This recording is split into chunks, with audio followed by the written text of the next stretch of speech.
Live now from Fox. I'm your host, Mike Page. Thanks so much for joining us as always. Well, with just days to go until his inauguration, Donald Trump is trying to block his sentencing in New York for his hush money case. So we want to continue to talk about this. So let's bring in here a friend of Live Now from Fox, Neama Rahmani, joining us here, former federal prosecutor. Thanks so much for being here with us, Neama. And a lot of people want to know, what are the chances that Trump's request could go through? I don't think Trump has much of a chance with this particular judge, Judge Juan Merchan. Judge Merchan has denied Trump's motions to dismiss or to stay the sentence based on presidential immunity or the fact that he's been elected president.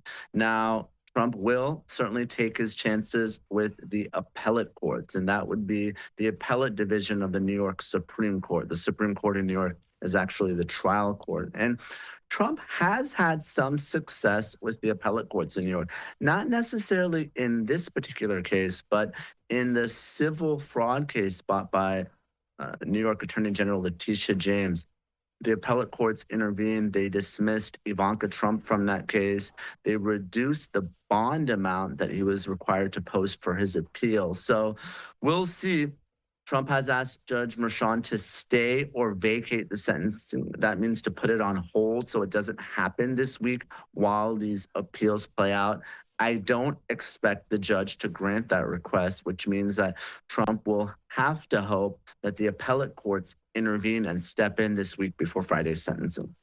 And what is the late? I know it looks like it's a tight schedule here. We're already on the Monday, the week of here. I mean, how late could this happen? I mean, are we talking Thursday night, even Friday morning for something to be suspended?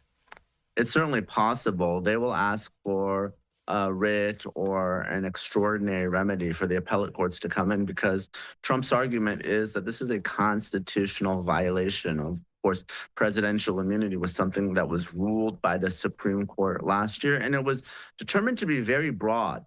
Presidents, current and former, are immune for anything that's considered an official act. But more than that, evidence of official acts can't even come into a trial. So what Judge Merchan ruled was that the payments to Stormy Daniels and the reimbursement of Michael Cohen, that happened before Trump was president. That was during the 2016 campaign, and it was all personal. It wasn't official. But Trump's team is arguing that evidence of those official acts came into the trial, specifically communications with Communications Director Hope Hicks, Operations Director Madeleine Westerhart. So those types of the evidence that came in, what was argued at trial, some of Trump's tweets about Michael Cohen while he was president. The defense's argument is, well, that's evidence of official acts. The Supreme Court says that that can't come in. Therefore, the case needs to be dismissed or a new trial needs to be granted. And because it's a constitutional issue, they are asking for those higher courts to intervene and intervene right away.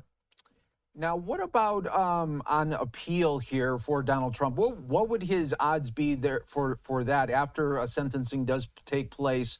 How likely could he be to get this overthrown on appeal?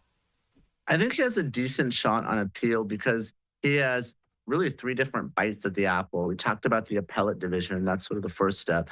Then there is the highest court in New York. It's actually called the New York Court of Appeal. It's that state's version of the Supreme Court. And then, because this is a federal constitutional issue, he'll also be able to litigate this to the United States Supreme Court. And we know that he has a pretty favorable 6-3 conservative majority there. So any one of those courts can potentially overturn this conviction. But the timing of it is really important. We know that because Judge Juan Merchan has indicated he's going to issue an unconditional discharge, Trump isn't going to receive any type of sentence. He's not going to be imprisoned. He's not going to be fined or put on probation.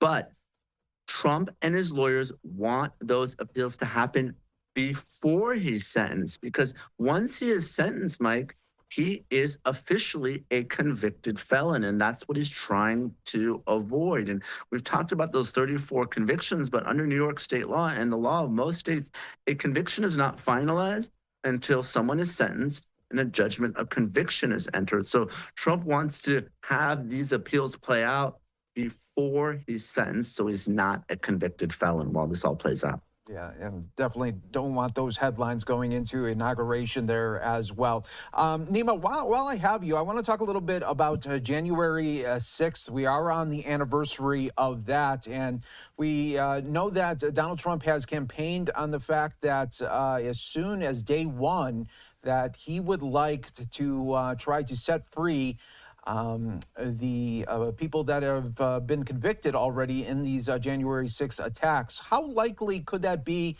going forward? Can he do that right off the bat?